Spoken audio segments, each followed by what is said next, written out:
नमो बुद्धाय। जय भीम, जय भारत। 6 दिसंबर 1956 विश्व रत्न महामानव बोधिसत्व डॉक्टर आंबेडकर जी का महापरिनिर्वाण हो चुका था। जैसे जैसे ये खबर पूरे भारत को पता चली, पूरा आसमंत अश्रु ढोने लगा था। क्यों? क्योंकि करोड़ों का मुक्तिदाता, महिलाओं के अधिकारों के लिए झगड़ने वाला, महिलाओं को गुलामी से मुक्त करने वाला, आधुनिक भारत का पाया, महामानव बोधिसत्व डॉक्टर आंबेडकर जी हम में नहीं रहे थे। आज उनके विचारों को और कार्यों को अभिवादन कर इस वीडियो की शुरुआत करते हैं। वीडियो आखिर तक देखिए। चैनल को अभी तक सब्सक्राइब नहीं किया है तो जरूर सब्सक्राइब करें और साथ में दिए गए बेल आइकन को दबाना मत भूलें। इसी के साथ नए वाले चैनल को भी ज़रूर सब्सक्राइब करें। ज्वाइन बटन के जरिए चैनल के सदस्य ज़रूर बने। इंस्टाग्राम पर ज़रूर फॉलो करें। इंस्टाग्राम की आईडी आपको यहाँ दिखाई दे रही होगी, ज़रूर फॉलो करें। तो 5 दिसंबर 1956 की सुबह डॉक्टर बाबा आम्बेडकर जी देर से सोकर उठे। 16 वर्षों से उनके सहायक रहे नानक चंद रत्तो उनके उठने का इंतजार कर रहे थे। उनके जागने के बाद उन्होंने उनके कार्यालय जाने की इजाजत मांगी। अब घर पर रह गए पत्नी सविता आम्बेडकर और डॉक्टर मालवणकर, जो मुंबई से उनके स्वास्थ्य की जांच के लिए आए हुए थे। दोपहर में सविता आम्बेडकर खरीदारी के लिए बाजार के लिए चली गई। घर लौटने में देर हो गई थी। जब शाम 6 बजे रत्तो ऑफिस से वापस लौटे, तब तक श्रीमती आम्बेडकर बाजार से नहीं लौटी थी। बाबा साहब आम्बेडकर नाराज थे। उन्हें लग रहा था कि उनका ध्यान नहीं रखा जा रहा। रत्तू ने उनकी नाराजगी महसूस की। डॉक्टर बाबा साहब आम्बेडकर जी ने रत्तू को टाइप करने के लिए कुछ काम दिया। जैसे ही रत्तू लौटने वाले थे, तभी सविता आम्बेडकर लौट आई। बाबा साहब आम्बेडकर गुस्से पर नियंत्रण नहीं रख सके। उन्होंने कुछ कड़ी बातें कही। बाबा साहब बहुत गुस्सा हो गए थे।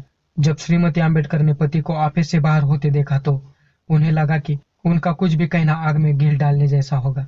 तब उन्होंने रत्तू से कहा कि वह डॉक्टर आम्बेडकर जी को शांत करने की कोशिश करे।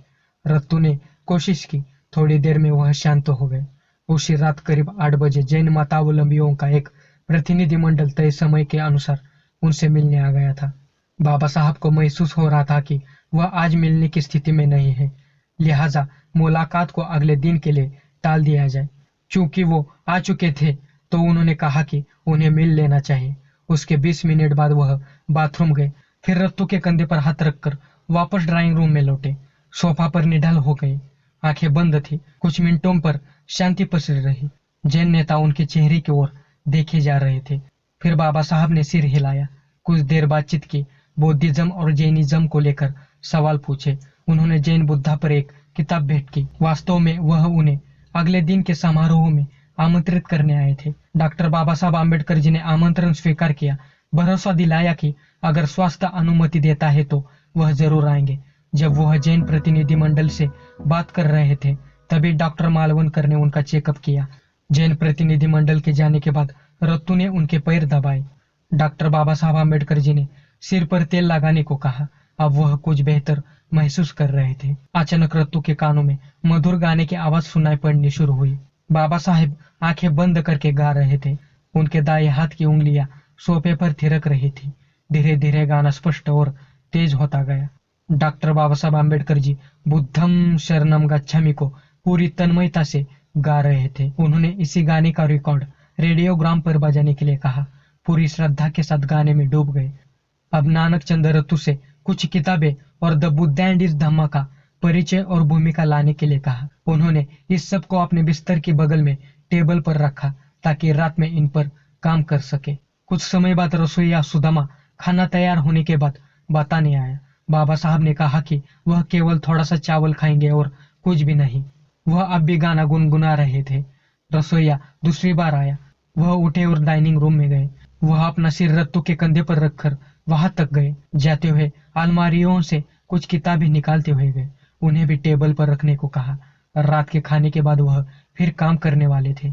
रात के खाने के बाद वह फिर कमरे में आए। वहां वह कुछ देर तक संत कबीर का गाना चल कबीर तेरा भव सागर देरा बुदबुदा रहे थे। फिर बेडरूम में चले गए। किताब द बुद्ध एंड हिज धम्मा की भूमिका पर कुछ देर काम किया, फिर किताब पर ही हाथ रखकर सो गए। 6 दिसंबर की सुबह 6:30 बजे सविता आम्बेडकर हमेशा की तरह उठी तो उन्होंने बिस्तर की ओर देखा। कुछ ही मिनटों में उन्हें महसूस हुआ कि डॉक्टर आम्बेडकर के प्राण पखेर उड़ चुके हैं। तुरंत अपनी कार नानक चंद रत्तू को लेने भेजी। वह आए।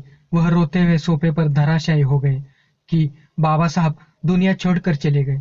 रत्तू ने पार्थिव छाती पर मालिश कर दी, हृदय को हरकत में लाने की कोशिश की, हाथ पैर हिलाए डुलाए, उनके मुंह में एक चम्मच ब्रांडी डाल दी। वह रात में सोते समय ही गुजर चुके थे। अब श्रीमती आम्बेडकर की रोने की आवाज तेज हो चुकी थी। रत्तू भी मालिक के पार्थिव शरीर से लगकर रोए जा रहे थे। ओ बाबा साहब, मैं आ गया हूँ, मुझको काम दीजिए। कुछ देर बाद रत्तू ने उनकी करीबियों को दुखद सूचनाएं देनी शुरू कर दी। मित्रों, अगर आपको यह वीडियो पसंद आया हो तो इस वीडियो को लाइक कीजिए, ज़्यादा से ज़्यादा शेयर कीजिए। अगर आपने अभी तक इस चैनल को सब्सक्राइब नहीं किया है तो ज़रूर सब्सक्राइब करें, ज्वाइन बटन के जरिए चैनल के सदस्य ज़रूर बने, इंस्टाग्राम पर ज़रूर फॉलो करें। चलो मिलते हैं अगले वीडियो में। नमो बुद्धाय, जय भीम, जय भारत।